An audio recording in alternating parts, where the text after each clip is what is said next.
नमस्कार दोस्तों, आज हम बात करने जा रहे हैं the mental healing in ancient times, यानी प्राचीन काल में मानसिक उपचार के उस रहस्यमय और अद्भुत ज्ञान के बारे में जिसे डॉक्टर जोसेफ मर्फी ने बड़े गहराई से समझाया है। ये केवल इतिहास की बात नहीं है, ये उस चमत्कारी शक्ति की कहानी है जो हर इंसान के भीतर है, मन की शक्ति। शुरुआत जब इलाज औषधियों से नहीं, विचारों से होता था। प्राचीन सभ्यताओं में लोग मानते थे कि बीमारी सिर्फ शरीर में नहीं बल्कि मन में जन्म लेती है। मिस्र, भारत, ग्रीस, चीन, हर जगह के महान ज्ञानी, ऋषि और पुजारी इस बात को समझ चुके थे कि मन ही शरीर का स्वामी है। वे जानते थे कि अगर मन को ठीक कर लिया जाए तो शरीर अपने आप ठीक हो जाता है। जैसे एक कमल की पंखुड़ियां सूरज की ओर खुलती हैं, वैसे ही मन भी प्रकाश यानी सकारात्मक विचारों की ओर झुकता है। जो मन में विश्वास रखता है वही चमत्कार देखता है। Doctor Joseph Murphy. भारत का ज्ञान मंत्र, ध्यान और श्रद्धा की शक्ति। भारत सदियों से इस बात का प्रमाण रहा है कि आस्था और विचार का सीधा संबंध उपचार से है। ऋषि मुनि ध्यान करते थे, मंत्रोच्चार करते थे और रोगी को ये विश्वास दिलाते थे कि वो स्वस्थ है। ये विश्वास ही मन के भीतर ऊर्जा जगाता था। मंत्र क्या थे? मंत्र सिर्फ शब्द नहीं थे, बल्कि कंपन थे, ऐसे कंपन जो अवचेतन मन की गहराई में उतरकर उसे नया आदेश देते थे।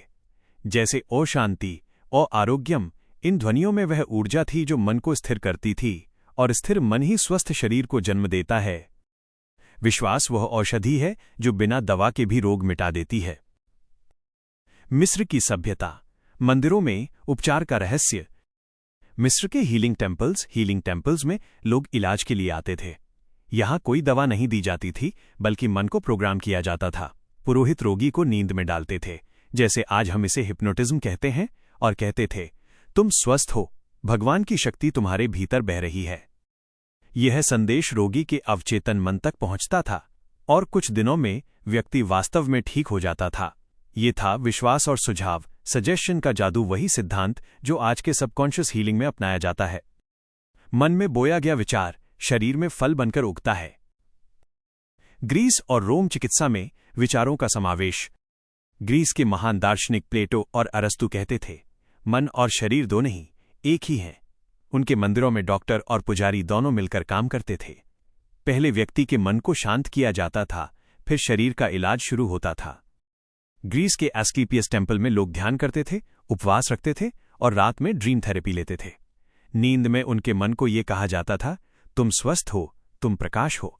सुबह जब वे जागते थे, वे अपने भीतर नई ऊर्जा महसूस करते थे। तुम्हारा मन वह औषधालय है जहां हर रोग की दवा मौजूद है। Doctor Joseph Murphy.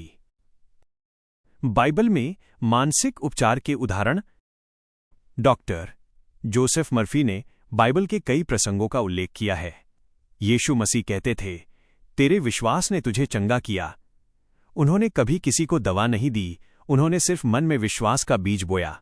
वह बीज अवचेतन में जाकर चमत्कार बन गया। जब कोई बीमार व्यक्ति उनके पास आता था, वे कहते थे, उठो और चलो, क्योंकि तुम्हारा विश्वास तुम्हें स्वस्थ कर चुका है। ये कोई रहस्य नहीं था, ये मन की शक्ति का विज्ञान था। Faith is the medicine of the mind and the mind heels the body. अवचेतन मन, ईश्वर की जीवित उपस्थिति। जोसेफ मर्फी कहते हैं कि हर धर्म में, हर संस्कृति में लोग उसी सत्य को अलग अलग नामों से पुकारते थे। कोई उसे परमात्मा कहता था, कोई दैवी चेतना और कोई अवचेतन मन। लेकिन सार एक ही था, ईश्वर की शक्ति तुम्हारे भीतर है, बाहर नहीं। जब मन उस ईश्वर सत्ता से जुड़ जाता है तो बीमारी, डर, चिंता सब मिट जाते हैं। मनुष्य तब अपनी दिव्यता को पहचानता है, और वही पहचान ही सच्चा उपचार है। मनुष्य बीमार नहीं, अपने विश्वास से बीमार होता है। विचारों का विज्ञान, जब मन ही डॉक्टर बन जाए। डॉक्टर मर्फी कहते हैं, हर विचार एक बीज है। अगर तुम अपने मन में डर का बीज बोओगे तो चिंता उगेगी। अगर विश्वास का बीज बोओगे तो स्वास्थ्य और सुख खिलेंगे। इसलिए उन्होंने सिखाया, हर रात सोने से पहले अपने अवचेतन मन को आदेश दो, मैं स्वस्थ हूं, मैं शांत हूं, मैं दिव्य शक्ति से भरा हूं। यह आदेश ही मन को दिशा देता है और शरीर में नई कोशिकाएं बनाता है। मन वह प्रयोगशाला है जहां चमत्कार तैयार होते हैं। आधुनिक विज्ञान और प्राचीन ज्ञान का संगम। आज न्यूरोसाइंस भी ये साबित कर चुका है कि सकारात्मक विचार और विश्वास शरीर की केमिस्ट्री बदल देते हैं। मस्तिष्क एंडोर्फिन्स, डोपामिन और सेरोटोनिन जैसी हीलिंग केमिकल्स छोड़ता है जो दर्द को मिटाते हैं और कोशिकाओं को नया जीवन देते हैं। डॉक्टर मर्फी कहते हैं, विज्ञान ने जो आज खोजा है वो प्राचीन ऋषियों ने हजारों साल पहले अनुभव किया था। यही कारण है कि मन के उपचार की ये परंपरा आज भी जीवित है। विचार ऊर्जा हैं और ऊर्जा कभी व्यर्थ नहीं जाती, वो सृजन करती है। प्रार्थना उपचार का सबसे शक्तिशाली माध्यम। प्रार्थना का अर्थ भी मांगना नहीं, बल्कि जुड़ना है, जुड़ना उस शक्ति से जो सब कुछ कर सकती है।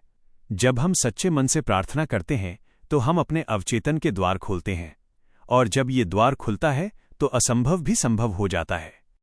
सच्ची प्रार्थना वो नहीं जो शब्दों से कही जाए, बल्कि वो है जो मन की गहराई से महसूस की जाए। निष्कर्ष, मन की शक्ति को पहचानो। डॉक्टर मर्फी का ये संदेश अमर है। तुम्हारा मन तुम्हारा मंदिर है, वहीं से स्वास्थ्य, समृद्धि और खुशी की शुरुआत होती है। यदि तुम अपने मन को सही दिशा में मोड़ दो तो जीवन का हर कोना रोशनी से भर जाएगा। हर बीमारी, हर डर, हर कमजोरी उसी क्षण मिट जाती है जब तुम ये मान लेते हो कि ईश्वर की शक्ति तुम्हारे भीतर सक्रिय है। Believe in your inner power and you shall be healed. समापन संदेश। दोस्तों, अगर इस ज्ञान ने आपके मन में एक किरण जगाई है, अगर आपने महसूस किया है कि मन सचमुच चमत्कार कर सकता है, तो इस संदेश को आगे बढ़ाइए, क्योंकि दुनिया को आज सबसे ज्यादा जरूरत है भीतर की शक्ति को पहचानने की। अगर आपको ये विचार प्रेरक लगे तो इस वीडियो को लाइक करें, शेयर करें और चैनल को सब्सक्राइब करें, ताकि ऐसे ही और जीवन बदल देने वाले संदेश आप तक लगातार पहुंचते रहें। मन को साधो, जीवन अपने आप सध जाएगा। धन्यवाद दोस्तों। ईश्वर आपकी राहें रोशन करे, आपका मन शांत रहे और आपका जीवन सदैव स्वस्थ और सुखी बने।